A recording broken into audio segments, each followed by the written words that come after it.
5 minutos. Eury Cabral. Gracias al Dios Todopoderoso, a Jesús, mi Señor y mi Salvador. Y como siempre inicio con la palabra de Dios. Dice Mateo 5:4, bienaventurados los que lloran, porque ellos recibirán consolación.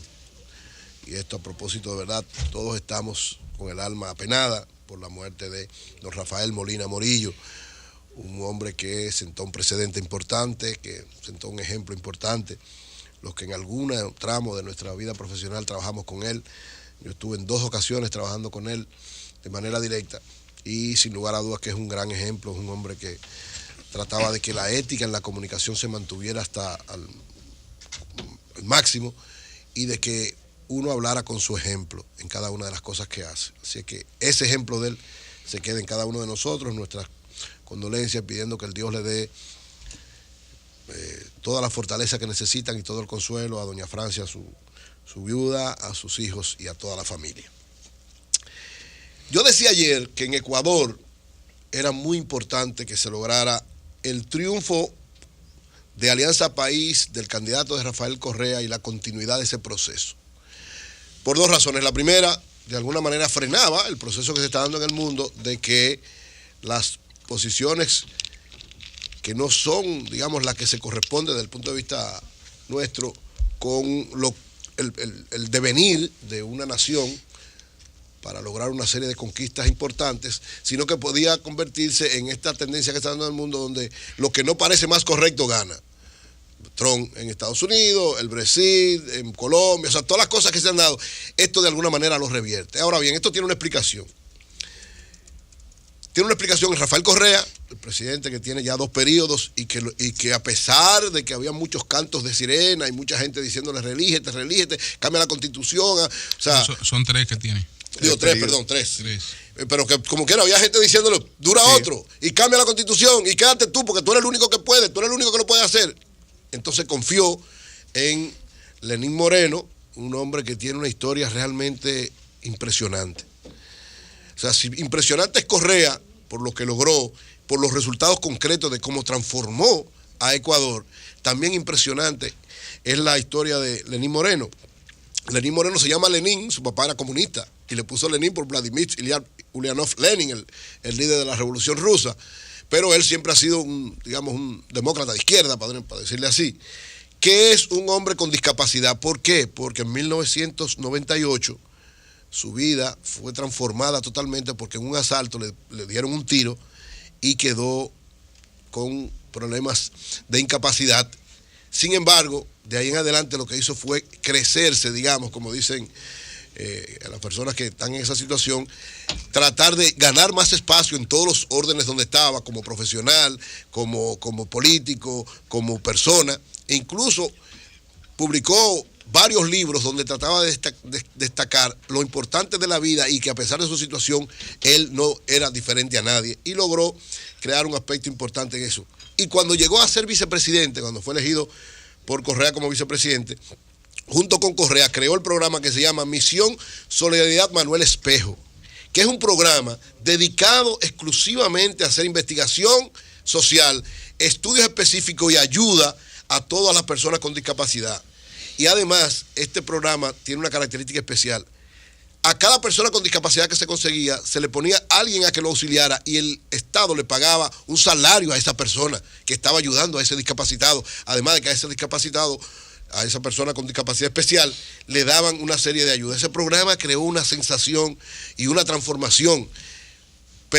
Ecuador en estos momentos es el país de América Latina que más ha logrado romper la exclusión social, que más niveles los niveles más bajos de exclusión social que hay en América Latina lo tiene Ecuador por esa política en ese plano, pero también con los indígenas, con los sectores que tradicionalmente también eran muy excluidos, que ustedes saben que Ecuador, toda América del Sur, tiene una gran población indígena y el presidente Correa ha logrado incluirla. Cuando usted ve esa historia de Lenín Moreno y lo que ha pasado en Ecuador, algunas cifras breves voy a decir para que ustedes vean lo que implica esa transformación. Ecuador logró del 2006 al 2007 reducir la pobreza en un 38%. De 2006 al 2017, los periodos de Correa, en un 38% se redujo la pobreza. Y la pobreza extrema, eso según las cifras de los organismos internacionales, la pobreza extrema se redujo en un 47%. Y la tendencia, según que quería el propio Correa y reconocido por los organismos internacionales, es que se mantenga por mucho tiempo por debajo de 2 dígitos. Es decir, es uno de los pocos países de América Latina que ha logrado eso, y esa reducción ha sido de un impacto, digamos, histórico en Ecuador y en toda América Latina. La reducción de la desigualdad ha pasado más de un 10% en este periodo. Esa brecha de desigualdad se ha reducido en más de un 10%. La relación entre los ingresos de los ricos y los pobres también se ha reducido en más de un 10%, o sea, coherente con esta reducción de la desigualdad.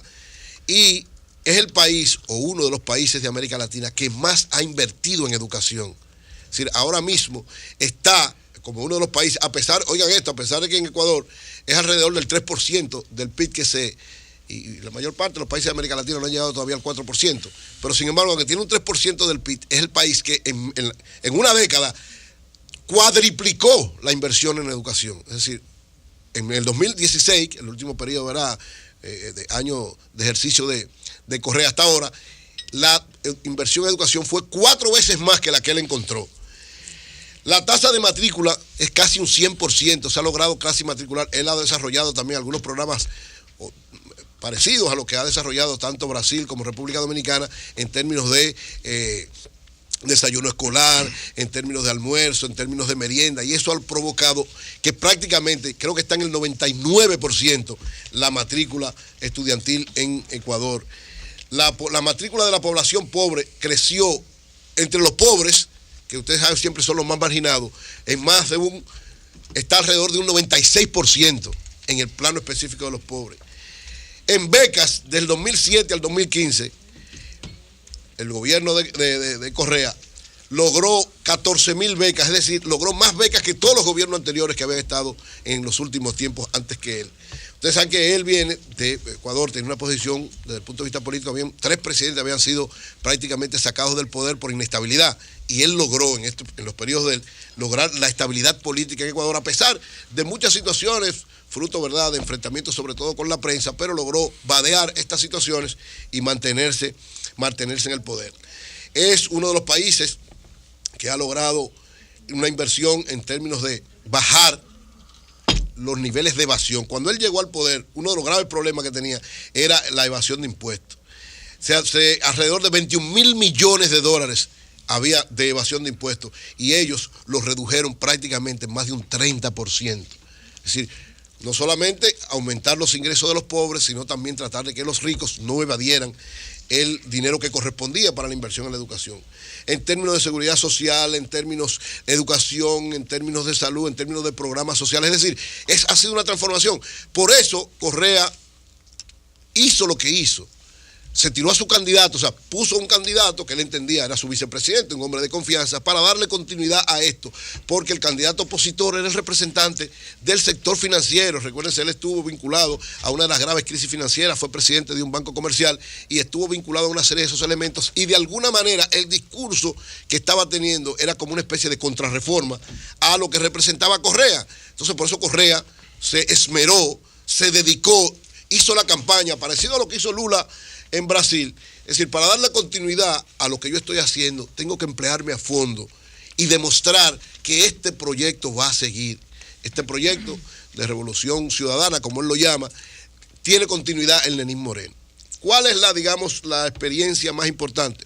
Primero, que se frena esta tendencia de que lo más negativo es lo que gana. Continúa un gobierno que está haciendo un buen trabajo, con un buen candidato, parte de ese compromiso, y le va a dar continuidad.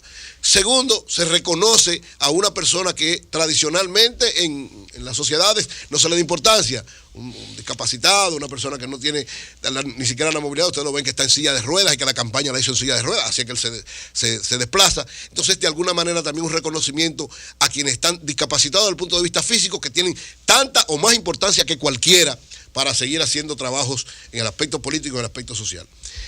Y, lógicamente, muestra lo que para mí, de alguna manera, digamos, es un mensaje para la República Dominicana. ¿Qué demostró Correa con esto? Correa y Danilo en algunas cosas se parecen. ¿Qué demostró Correa? Miren, Correa demostró primero que un presidente no tiene que imponerse a una reelección obligatoriamente. Que si sabe elegir un continuador... Bueno, después de 3 periodos de Ori.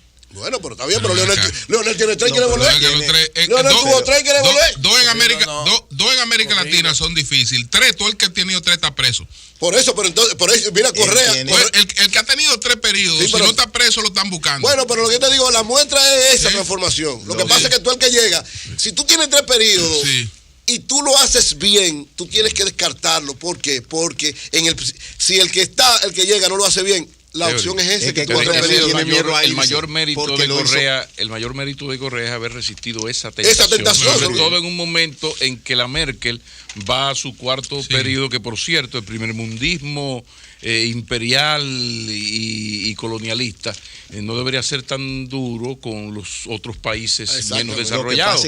Porque aquí un presidente va a su tercer periodo, lo quieren fusilar. Lo que pasa es que la Merkel no tiene clientes, sino ciudadanos. Y la Merkel va a su cuarto periodo. En el caso de Correa, Alemania, para mí la grandeza Alemania es un país de ciudadanos, no de clientes. Pero hay más, hay más el presidente no puede disponer de los recursos. Igual que en el PLD y el partido Correa hay más políticos para ser presidente. La otra inteligencia de él es entender el momento que se vive. Claro. Y sabe que a lo único que le espera es la explosión de la crisis. Porque ya los tiempos en los que él gobernó no existen, es decir, los tiempos gloriosos de la materia prima y del petróleo no existen. ISIS no le llegó. Los tiempos en los que tú podías decirle a una persona, mira, atiéndeme este discapacitado, que tú tienes un sueldo, ya pasaron. Ahora lo que viene es implementado ese programa. A pesar del problema pero sin poderse sustentar en el tiempo.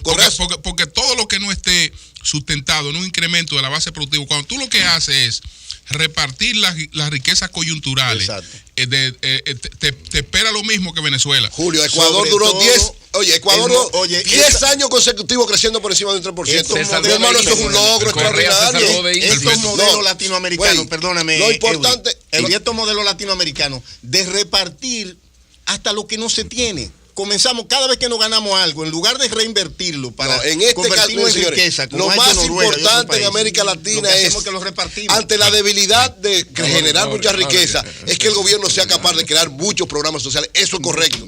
Eso es correctísimo. Le dio resultado a Lula, le dio resultado a Correa y le va a dar resultado a todo el que lo haga correcto. Le dio resultado a Chávez. Lo que pasa es que Maduro ha tenido una situación más complicada. Pero también el resultado, ¿cuál es?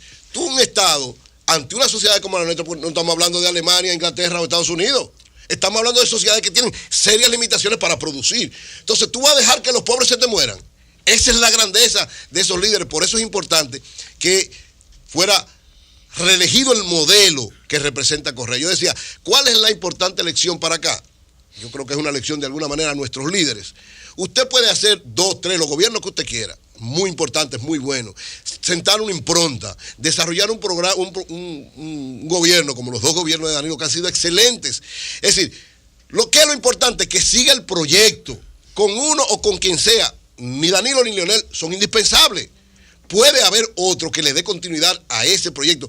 Lo demostró Ecuador. Ojalá que ese mensaje y esa lección de Ecuador le pueda servir a los 2 líderes del Partido de la Liberación Dominicana que determinan de alguna manera el presente y el futuro inmediato, que son Leonel Fernández y Danilo Medina.